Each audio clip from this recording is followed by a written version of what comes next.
I made 35 sour cream and chicken enchiladas for under $10. And somebody asked me for a more detailed video of how I made the enchiladas. So here we go. Now, my seasoning, my taco seasoning, I make myself because I don't like it too salty. So I season from the heart. So I can't tell you how much I use. I just kept seasoning until it felt right, it looked right, and my heart said it was enough.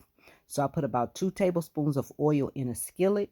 Let it get hot, not too hot, not smoking hot, but hot enough that when you drop the chicken in, it starts to sizzle. I let the chicken cook on both sides probably about 3 or 4 minutes until I got this nice golden color. We're not cooking it all the way through. We just want this nice golden color. So once that's done, I put my second batch in, right? So once I finish my second batch, I put all the chicken in one pot and I added a little water and I brought it to a boil. As you can see, it's not a really aggressive fast boil. It's a nice, a little beyond simmer boil, right? So now that the chicken is done, I let it boil for about 20 or 30 minutes. So now you see the liquid, it looks like a gravy now. That's when you know you're on the right track.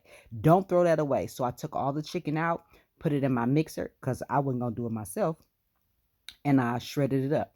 So then I put a can of green chilies. That's the sauce. We're going to keep our chicken moist with that. So that's why I said don't throw it away.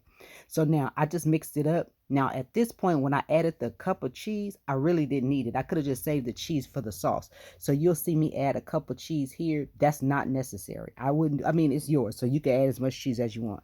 But if I did it again, I wouldn't add that cup of cheese. It was just overkill, right? So now I mix it up. That's what we're going to keep that liquid for. So if our chicken starts to get dry, we'll add a little bit more of that liquid. That's liquid gold. Don't throw that away.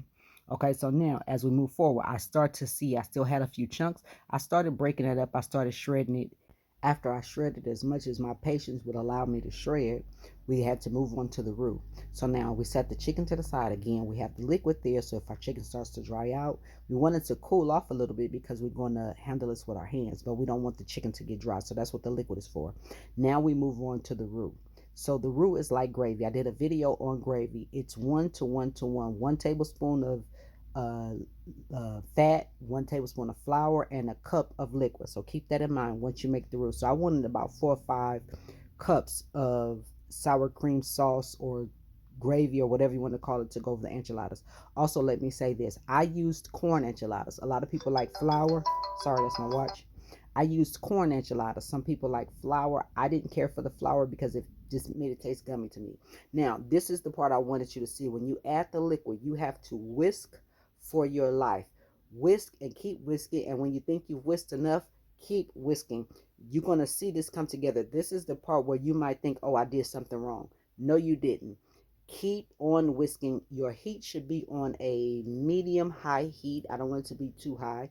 On a medium high heat, and just keep whisking. As you can see, it starts to come together, and this is what happens. It starts to come together. Now for me, I adjust the seasoning. So every time you see me adjust the seasoning, I've tasted it. I'm like, oh, I need a little bit more of this, I need a little bit more of that. It's yours. You do what you want to do. You don't have to follow my recipe exactly. I'm just showing you how I did it, and you adjust it the way you want, right? So then I added some little oregano. I added some more of my taco seasoning because I felt like it needed some more. I love oregano with chicken and Mexican food, so I added oregano, right? So as you can see, it's coming together. It looks like liquid gold. You don't see any lumps.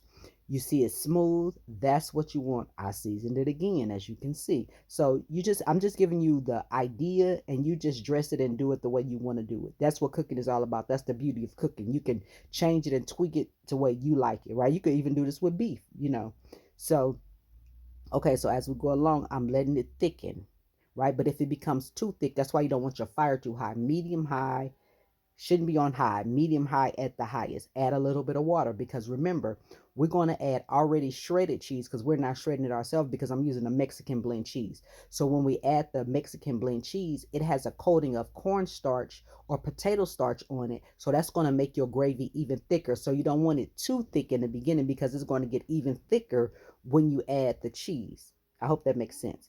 So now I'm going to mix it until my cheese is completely melted. Now, I love to see food with seasoning in it. So you can see the speckles of pepper and the different seasons. I love that in my food. So now I have my sour cream. Now for me, if I did this again, I wouldn't use a cup of sour cream, but I'm not a big sour cream fan. So if you love sour cream, go ahead and use a whole cup. I would use a half a cup because I'm not a big sour cream fan, but these came out so good, but I'm not a huge fan of sour cream. So now I'm tempering the sour cream. So I'm adding some of the hot liquid into the sour cream and I'm mixing it rapidly so it can blend together. So the temperature won't be such a shock when I add the sour cream into the hot skillet, right? Just like somebody popping up at your house. Don't just pop up at my house, right? Warn me, let me know you're coming. Don't just pop up. That's what the sour cream is to the hot liquid, right? So now, after that's done, we just add it in the skillet and mix it up. You don't want to see any streaks, so you want to mix it until it is streak free, right? So I was using my spoon, so then I had to change from spoon to get my little spatula and mix it all together. You could use a whisk, but that was the closest thing to me, to be honest. So I just mixed it up and kept mixing it until it was one consistent color and it was creamy. And I used my tortillas again. I use corn tortillas instead of flour. I wrap my chicken up. I put it in the oven on 350 for about 15-20 minutes, and there you have enchiladas.